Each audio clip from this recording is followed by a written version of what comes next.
Alors bonjour à tous, je vous présente mon nouveau jouet. Donc c'est une mini Sprite de 1984. Il semblerait que ce soit un 1300, mais les plus connaisseurs d'entre vous me confirmeront ou non. Vous avez dû l'avoir tourné un petit peu sur le bon coin. Je l'ai eu pour 2000 euros. Voilà, je fais un tour de l'auto. Donc malgré tout, a priori, elle appartenait à un passionné, puisqu'il y a quand même pas mal de petits accessoires, comme en l'occurrence les deux ouvertures de malle arrière. D'ailleurs, je chercherai une malle arrière si l'un d'entre vous en a une à vendre. Le pot d'échappement central, donc a priori c'est déjà un stage 1. Bon, il y a l'ouverture derrière, là c'est plutôt sympa, voilà. Qu'est-ce qu'il y a d'autre? Bon, on voit qu'il y a de la rouille un petit peu à droite à gauche, mais en fin de compte le châssis en lui-même n'est pas rouillé. Il n'y a pas de rouille, sauf à la limite cette partie-là apparente, et cette partie-là aussi apparente. Donc de toute façon la peinture elle sera refaite entièrement. Donc en l'occurrence c'est vraiment facultatif. J'ai aussi les deux rétro type obus, d'ailleurs ils seront à vendre ou à moins à échanger contre ceux d'origine si vous avez. Et à l'avant la calandre, donc c'est une neuve, de toute façon elle sera changée parce que comme on peut voir là derrière c'est abîmé, voilà. Et un petit longue portée devant. Bon, il a rajouté aussi des éléments comme le Mini Cooper et les bus a priori d'origine c'est en couleur noire de mémoire. Les rappels clignotants aussi sont de couleur noire. Il me semble aussi que les clignotants à l'avant d'origine ils sont jaunes et là en l'occurrence ils sont de couleur blanche. Bon, aussi les jantes elles seront à vendre parce que je souhaite monter ensuite un kit jantes larges. Donc si à la limite elles vous intéressent ou à la limite faire une reprise sur les vôtres. Alors les choses qui m'ont de suite séduit sur l'auto, c'est surtout le toit ouvrant et aussi les disques avant. C'est vrai que moi j'avais une mini sans disque avant et la différence, c'est le jour et la nuit quoi. Hein. Concernant donc l'intérieur de l'auto,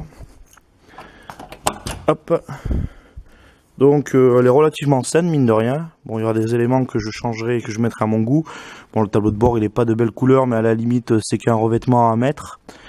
Et le siège, à la limite, je chercherai une housse si vous avez, ou à la limite, je chercherai un intérieur complet au besoin, un peu plus baquet.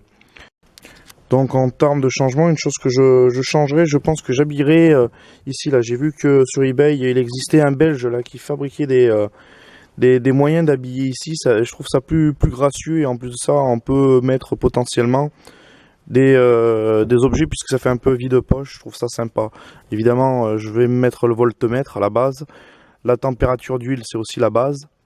Et sans doute un autre indicateur restera à mettre, à savoir lequel que je mettrai. Donc aussi à l'intérieur de l'habitacle, donc il semblerait un problème de compteur central donc qui sera changé. Déjà j'ai la chance que c'est un 3 petits compteurs. C'était plus ou moins ma recherche et je suis relativement content de l'avoir trouvé. J'ai un volant Cooper qui est relativement joli mine de rien. Bon, toutefois, ça c'est abîmé, mais j'essaierai de rechercher une garniture cuir et de la refaire plutôt que de mettre un volant sport. Bien que j'ai aussi le volant sport petit diamètre, mais finalement j'aime bien ce look et puis ça donne une touche originale à l'auto. Ainsi que même si il est pas récent, mais le petit levier de vitesse Cooper avec le soufflet, je trouve que c'est plutôt sympa. Ainsi que aussi les tapis de sol BMC que je trouve relativement jolis. Et puis les pédaliers que je trouve aussi sympa. Bon, par contre, après en termes de rangement de fil là, il faudra que je fasse quelque chose parce que je trouve que ça fait pas vraiment propre. Bon, j'ai des petits défauts comme la soufflante là qui est percée. Bon, je vois que là c'est plus ou moins abîmé. Qu'est-ce que j'ai d'autre? Là aussi, là ça me plaît pas, ça fait pas joli. Voilà, c'est peut-être des détails, mais j'aimerais les changer. Bon, là on voit que ça branlote un peu. Moi j'aime pas trop. Voilà. Et puis en plus, ça c'est relativement gênant. Le rétro, je changerai si possible la ventouse. Déjà, ma priorité sur cette auto, c'est la révision du moteur.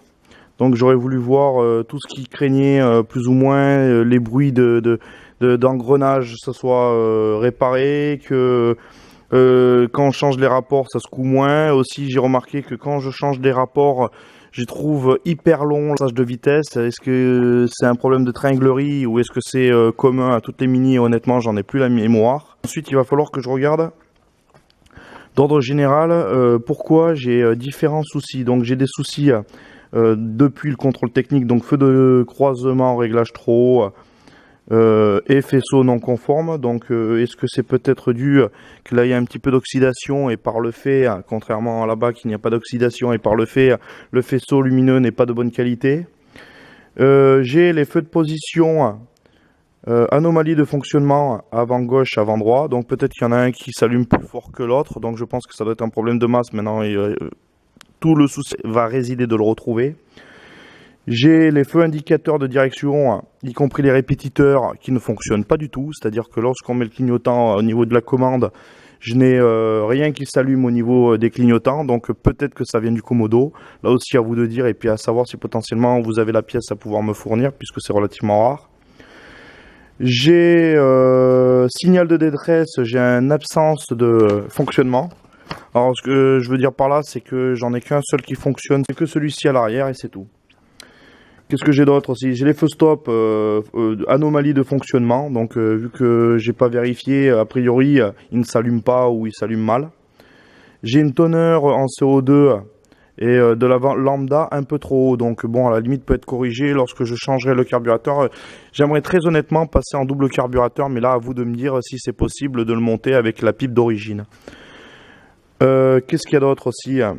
Demi-train avant, jeu mineur des rotules. Bon, alors là, je trouve honnêtement qu'il y a pas mal de jeux, parce que moi qui ai eu l'habitude d'une Mini, mais bon, c'est toujours pareil, c'était en 10 pouces, j'ai trouvé que la direction, c'était plus ou moins flou. La voiture, elle se baladait un peu sur la route, et je trouve ça, pour une Mini, c'est pas normal. Normalement, ça doit tenir bien la route. Et là, on est plutôt dans le type camionnesque des années 60. On prend la moitié de la route, il faut sans arrêt doser sur le volant. Et je trouve ça pas digne d'une Mini. Donc j'ai le berceau avant, un petit peu de corrosion, mais bon, j'ai regardé, c'est vraiment mineur. Dans l'absolu, ça je le ferai lorsque je referai la peinture complète. J'en profiterai aussi lorsque je ferai la réfection du moteur, de sortir le moteur et puis de la peindre intégralement intérieur-extérieur. D'ailleurs, c'est possible que dans ma peinture, je mette de la paillette et puis que je refasse un revernis. C'est pas impossible, vous me direz ce que vous en pensez.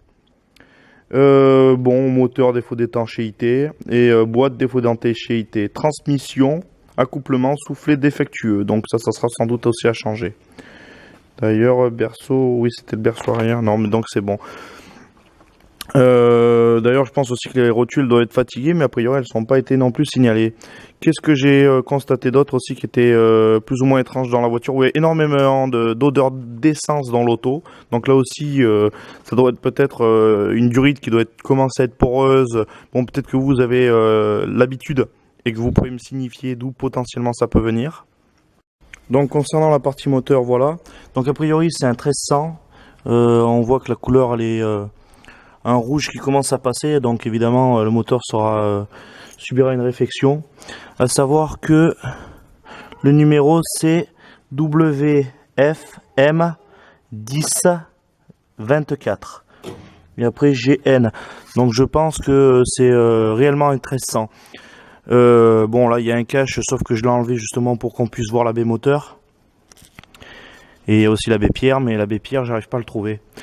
Donc ce qui fait permettre de dire que c'est un stage 1, il y a déjà donc le collecteur. Et j'ai aussi, la personne elle a mis les trous ici, peut-être pour que ça respire mieux, etc. Quoi qu'il en soit, le carbu sera changé, ou je vois déjà qu'il commence à fuir ou je sais pas quoi. Peut-être qu'il manque de l'huile d'ailleurs. Je vais vérifier le niveau. Non, le niveau il est bon. Donc une chose est sûre, c'est que déjà je chercherai un carburateur parce que j'ai pas mal de défauts au niveau du carburateur. Et puis quand on accélère, la pédale reste accélérée malgré tout. Alors soit c'est un problème au niveau du pédalier, ou au moins c'est un problème au niveau du carburateur, donc à voir.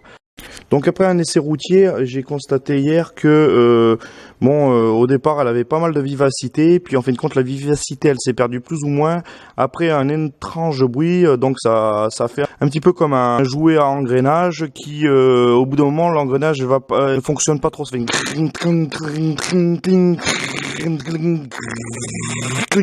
et après ça Ça refonctionnait normalement. Il m'a semblé perdre un petit peu un petit peu de puissance. Bon, de quoi qu'il en soit, c'est que j'arrive pas à dépasser de toute façon 4000 tours. Au-delà de 4000 tours, la voiture, elle s'essouffle comme si vous serez en diesel et qu'il n'y avait plus rien. Alors, en l'occurrence, moi j'avais une Mini 1100 et ça me prenait les 6000 tours tranquillement, quoi, et sans peiner. Donc en l'occurrence, je pense que j'ai un problème déjà de ce niveau-là du moteur. J'avais pensé d'ailleurs, parce que le bruit venait plus ou moins de ce côté-ci, la distribution. Pourtant, une chose que je ne comprends pas, les rapports passent bien et j'ai pas de problème de synchro. J'ai beau relâcher l'accélérateur, réaccélérer, j'ai pas de problème de synchro. Le moteur, quand je passais les vitesses, des fois ça secouait pas mal dans la voiture. On voyait que comme s'il y avait un problème de support moteur, et pourtant, comme on peut voir, le moteur il bouge pas. Donc je comprends pas, peut-être que là aussi vous serez quoi à me dire. Donc de toute façon, en entretien moteur, c'est à vous de me dire exactement ce que j'aurai à faire pour pouvoir faire. Bon, quoi qu'il en soit, là je veux que ça roule normalement, voilà, que je puisse entamer des balades. Et puis de toute façon, quoi qu'il en soit, par le futur, il y aura un démontage entier du moteur, une réfection complète. Donc, mais ça sera pas dans l'immédiat. Je pensais aussi refaire la peinture, donc à vous de me dire qu'est-ce qui peut poser le plus. Moi, finalement, avec réflexion, je pense le noir d'origine, ni plus ni moins, en fait, avec au lieu du orange, mettre du blanc. Le liseré Cooper et ainsi que l'emblème Cooper à l'arrière. Et j'avais pensé aussi mettre les bandes type Cooper blanc. Élargisseur d'aile de type MK7. Et puis en termes de look, d'ordre général, bon ben changer la calandre évidemment et rajouter 2 anti-brouillards